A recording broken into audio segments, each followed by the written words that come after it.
Ergo Sum is one of the most unique weapons Destiny has ever seen. It's a special ammo sword with random rolled elements, random frames, and even random exotic traits. In the first 2 weeks of the Fighting Shape had us farming Overthrow and getting various rolls of Ergo Sum. But now that Grandmaster Excision has dropped, we finally have the exotic catalyst, giving us Ergo Sum's final form. Now, if you're looking to farm this sword, make sure to check out our video on that. And if you have the sword, but now you're looking to get the catalyst, you're gonna need to tackle the Excision mission at Grandmaster difficulty. Now, we did this with the squad the other day, and I'm being told that the activity does scale depending on how many players you have in it. But I will say a key difference between the Grandmaster version of Excision versus its normal version is that you don't have any allies. I mean, you got Saint 14 and you got some power-ups that are dropping on you, but I mean like the entire army that was with you in the first mission, that being the normal version, they are not present in the Grandmaster version. My suggestion for anyone doing the GM version of Excision though, have something available to take on all three champion types, take full advantage of Prismatic, and most notably Transcendence, as there will be these wells of Prismatic that are spread out that you can literally stand on and get Transcendence over and over. And the last thing I would suggest is having a weapon type that could do precision damage. You have a lot of Tormentors to deal with, as well as the Witness, so you need something to deal precision damage. Luckily though, you only need to do this mission once, and it is a guaranteed unlock for the exotic catalyst. So with that out of the way, today we're going to be going over what this catalyst does, as well as taking a deeper look into all the possible frames and perks that can roll on Ergo Sum. Now, I know we briefly talked about it in our exotic guide, but this is going to be a deeper dive into this sword itself. So let's start with Ergo Sum. This weapon, of course, has random elements. It's got random frames, random perks, but it does have one main trait that exists across all variations. This is the perk called Transcendent duelist, which reads, this weapon collects less ammo. Final blows of this weapon accelerate light and darkness mastery, deals increased damage while transcendent, and defeating targets lengthens transcendence. Now, the effects here are pretty simple, at least at face value, but there's a hidden perk. Starting at the top per brick, you're only getting around 14 swings. Then for the next part of the perk, kills and damage with Ergo Sum will fill up both light and darkness transcendent meters. Since Ergo Sum will either be solar, arc, or void, it does fill up that light meter faster, but it will in fact fill up our dark meter despite being a light aligned damage type, and it does so here very fast. Just check out our clip here at Shirochi. Literally both of these meters fill up in just 17 seconds with Ergo Sum. Now, for the last two parts of the perk, we need to be in Transcendence to benefit from them. The first is the increase in damage. Now, this is a whopping 51% increase in damage, and you can see it here at Carl, guys. We go from 15,253 damage, and then when we pop Transcendence, this goes up to 23,062 damage. Now, keep in mind, this increases everything from our weapon, including things like Wolfpack Rounds, which we can spawn from the sword. Now, the second part, where kills extend Transcendence, is a little more difficult to narrow down, as Transcendence is already extended by kills. But from using the weapon, I would say it's a lot easier to reach those upper limits of Transcendence durations. Now, on to the hidden perk that I mentioned. Ergo Sum's damage counts towards increasing our grenade's recharge rate while Transcendent, working exactly like melee ability damage. You can see that happening here as we swap from our heavy sword to Ergo Sum and watch our grenade charge rate skyrocket. Now, that's Transcendent duelist, and as the name suggests, it's all about being transcendent. Now we can talk about our newly unlocked catalyst, which similarly built into that. The catalyst adds the perk Transcendent Steel and reads, dealing damage with a Transcendent grenade grants Ergo Sum ammo. Now, I know a lot of people hate that this is the exotic catalyst, but let me just say this perk is surprisingly strong. If we start with absolutely zero ammo and then we throw a prismatic grenade on a warlock, we can see our ammo jump up to 12 as it damages Carl. Now, there definitely seems to be a cooldown, as about halfway through the grenade, the ammo regeneration stops.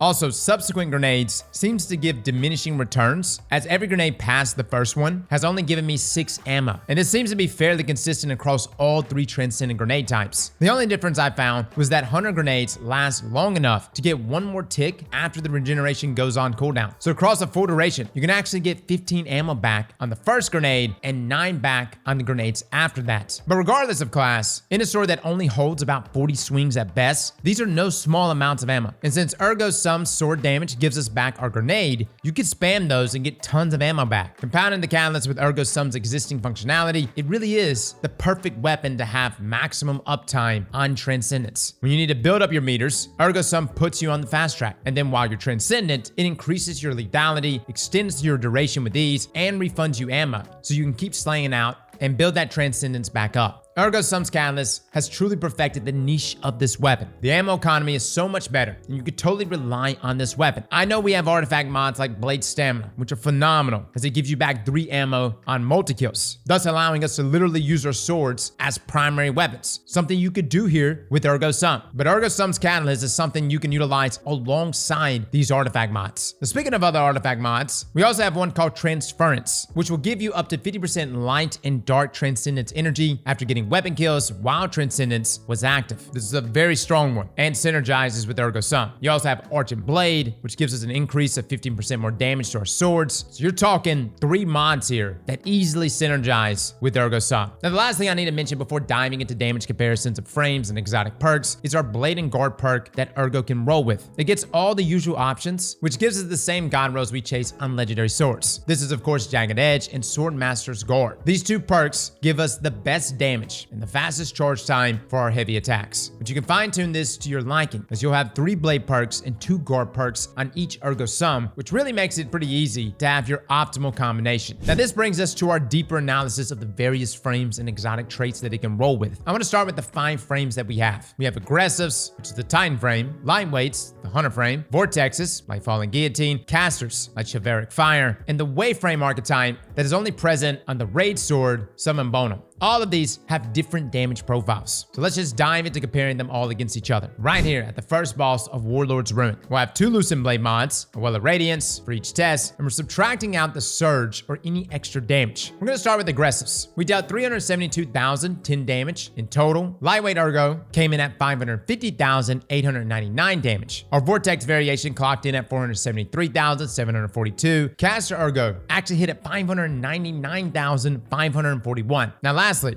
our Waveframe Ergo came in at 381,601 total damage. Now from a DPS perspective, yes, Caster Ergo actually came in on top, beating Lightweights. But keep in mind guys, each frame has their own benefits. And this is where getting into the god roll becomes important, especially when we start talking about exotic trait combinations. Again, this is why I call this the everything sword. Bungie literally saw what we did last year with the crafting and said, hey, write that down. And so they did. And here are the 8 exotic traits you can find on Ergo Sum. They include Wolfpack Rounds, Gathering Light, Sacred Flame, Perfect Fifth, Our Conductor, Stormbringer, Unplanned Reprieve, and Insectoid Robot Grenades. Now, some of these are restricted to certain elements, with 2 being element agnostic. Starting with those, we have Gallahorn's Wolfpack Rounds, but on a sword. This reads that power-heavy attacks cause nearby sword wielders to emit tracking missiles with every attack. Now, this applies to every sword, including your own heavy sword, as well as Ergo Sum itself. Now, each light attack will send out a Seeker, and all heavy attacks will send out 3. Now, these Seekers hit for varying damage, but on Ergo Sum itself, a Seeker deals a total of 4,061 damage, or about 25% of the base sword swing. And with heavies, the Seekers will deal 20% damage of a light attack. Now, yes, these Seekers are buffed by perks, things like Radiant and others, as if it was normal weapon damage. We literally used it during the day 1 raid and the second encounter. Just like you would always use Gallahorn with a team of rockets, the same will be said here for Ergo Sum and Wolfpack Rounds. And I especially like it for perks like Whirlwind Blade, which requires you to reach 10 stacks to see the maximum benefits of that damage buff. But with Wolfpack Rounds, you can instantly reach that because every one of those Seekers will count as a hit. Now, a lot of people have defaulted to this as the meta option, and I don't blame them. Wolfpack Rounds helps yourself, helps your team, good for ad clear, good for single target damage. But with that being said, there are still 7 other perks worth looking at. Next, we have Traveler's Chosen's perk, Gathering Light, which states, final blows of this weapon grant stacks of Gathering Light, improving guard stats and lunge range. Stowing the weapon consumes all stacks, granting melee, grenade, and class ability energy. Now, this is a lot less complicated than Wolfpack Rounds and behaves very straightforwardly. Kills give you stacks, which slightly increases the feel of the weapon, and then once you stow it, you'll get about 10% energy for every ability per stack. So that means if you got 10 stacks, that's pretty much instant full regeneration on all of your abilities. Next, we have our perks that are relegated to the solar swords. The first, originating from TQ's divination, is Sacred Flame, which states that powered heavy attacks mark nearby targets, causing them to explode upon death. Striking marked targets with a light attack detonates them. Now, this works exactly as described. The one thing that's missing is the actual mark. You see, whenever you heavy attack an enemy, they'll glow as if they're burning, and you can use this to tell if they're marked. Now, once you light attack them, they'll instantly detonate and consume that mark. Here at Carl, a detonation dealt 6,152 damage. Honestly, guys, it's a bit underwhelming. The one combination I would love to try is a Waveframe sword with Sacred Flame, as the follow-up swing is your light attack. It also doesn't consume any ammo. So that would be a pretty cool combo. You would essentially do the heavy uppercut with the wave and then follow with the light attack with the explosion. But I will say this one could be a bit more potent than what it is right now. Now our next solar perk is Polaris's Lance, the Perfect Fifth. This reads that every 5 hits attach a delayed solar explosive, scorching your target. Now you can see us making use of this perk here with the detonation dealing 10,243 damage, which is cool and all, but there are 2 interesting things to note. One is that we can actually ignite enemies with this after just 3 procs, which is adding, in this example, 48,883 damage. Now the other cool thing is that the Perfect Fifth benefits greatly from vortex and caster frames, since their heavy attacks rack up the hit counter very quickly. So using this caster frame, we actually cause back-to-back explosions in just 1 heavy, and only 2 heavies are necessary to get an ignite. So you can see here, guys, where certain archetypes are more beneficial with certain exotic perks. Now moving from our 2 solar perks, we have our arc restricted ones, starting with Wrist Runner's Arc Conductor. This one says that power heavy attacks charges the wielder, enabling them to resist arc damage and chain lightning to nearby targets. Now this one's been very fun to test. Essentially, after using your heavy attack, you can see the Wrist Runner bubble appear around you. And once this is active, you can just run around and chain lightning off yourself to enemies. And it does a pretty good amount of damage. It dealt 14,311 damage to Red Bars and 7,387 damage to Carl. You can pretty much just proc this and just sprint through enemies in low level content and just kill everything around you. It's pretty wild. Now our next arc perk is Cloud Strike's Stormbringer. This reads that rapid final blows creates a lightning storm at the target's location. Now this is a fairly standard perk, as you just need 3 kills and one of Cloud Strike's storms will spawn. Now these storms deal 18,456 damage per ticket Carl. Now this is definitely not meant for single target damage. What it's really geared toward is helping with clearing ads, considering it procs off of getting kills. But I will say that 18,000 damage is pretty high, but I do believe there are better, higher damaging options out there. And now this takes us to our final element, Void. Here we're going to start with Telesto's Unplanned Reprieve. Power heavy attacks emit projectiles that detonate with a delayed Void blast. Now I know some of you may have saw Telesto and thought,